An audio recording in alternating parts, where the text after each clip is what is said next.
Let's now look at learning how to use quadratic regression on Desmos in order to find the equation of a quadratic function. So here's a table that we've seen before. We're looking at finite differences. We found that the second differences for this table of data was constant, indicating that it was a quadratic function. Let's recreate this table in Desmos. So I've got a tab open to the Desmos graphing calculator, desmos.com/calculator. I'm going to click in the first line where I would normally type an equation. I'm going to instead click on the plus to add a table. And I'm going to recreate the table that we're given. So it does create an XY table, but it puts subscripts.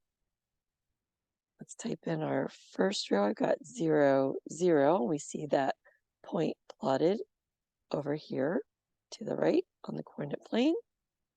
And then our second row is 1, 1.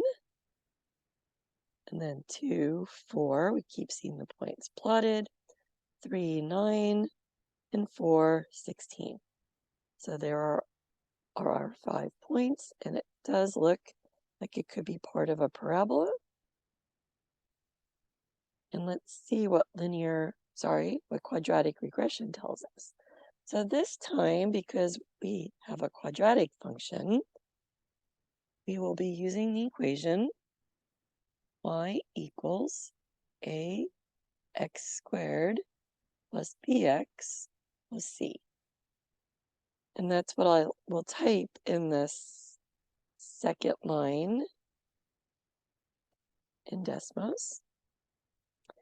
So y1, and Desmos automatically makes the 1 a subscript to correspond to the y sub 1 in the table. And then I need to type the tilde, which is shift, and then the button to the left of the 1 button. That's my tilde. Then a x1, which it makes a subscript, but then I need to put the exponent. So let's type the caret, shift 6, puts my cursor up here. I will type the 2 for my exponent. And then to continue typing, I need to get out of the exponent area by typing the right arrow. And then plus bx1, and it makes the 1 a subscript, plus c. So now I see over here what Desmos has calculated for us. It has determined that the coefficient of determination is 1. And that means that 100% of the variation in the y values can be explained by the x values. Or for us, it means that our relationship is perfectly quadratic. So the closer this value is to 1, the closer it is to being a perfect quadratic model, or having all of the variation in the data explained by the input data using a quadratic model. So down here we can see what Desmos calculated a, b, and c to be. It calculated a to equal 1, b to equal 0, and c to equal 0. That means we can write y equals 1x squared plus 0x plus 0, or very simply y equals x squared. That was our quadratic function. Okay, now that was a very perfect quadratic relationship. Let's look at data which is a little bit more real life. So let's clear this away.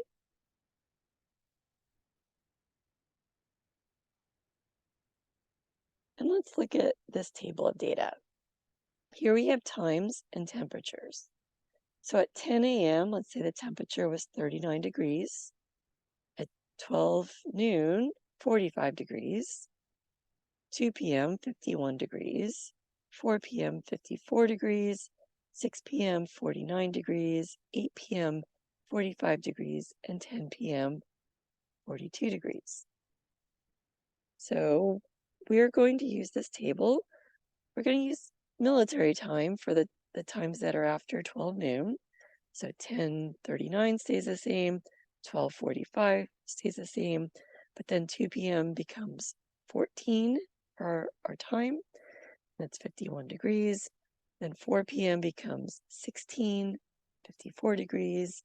And then we've got 18, 49 degrees, 20, 45 degrees, and 22, 42 degrees. So let's come over to our Desmos calculator and again add in a table. And let's create that bottom table. So I've got 10:39. I'm going to try to move this down a little bit, change our scale a little bit so we can see what's going on.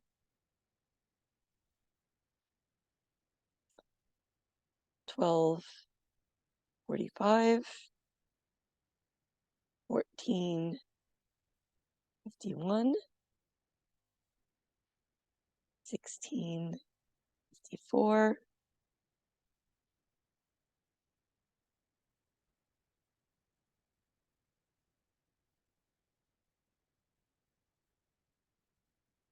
18:49, 20:45, and 22:42. Okay, so this doesn't look very linear. It does look like it could be quadratic. That could be a parabola that opens downward. So let's use quadratic regression in the Desmos calculator to see what we calculate. So again, y1 and then the tilde. So shift and then that button to the left of the 1 button. Then ax1 squared plus bx1 plus c. So looking at what we calculated, so Desmos calculated r squared to be equal to 0.9066, which is very, very close to 1. So most of the variation in our data,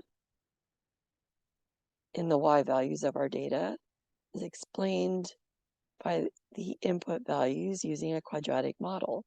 So a quadratic function is very appropriate here.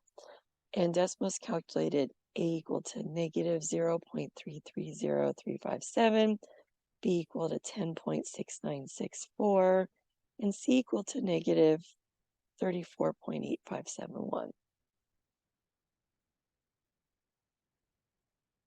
So that means if we round to, this time let's round to the thousandths, we have the equation y equals negative 0.330 x squared plus 10.696x minus 34.857. And let's use this model to predict the temperature at 7 p.m. So at 7 p.m.,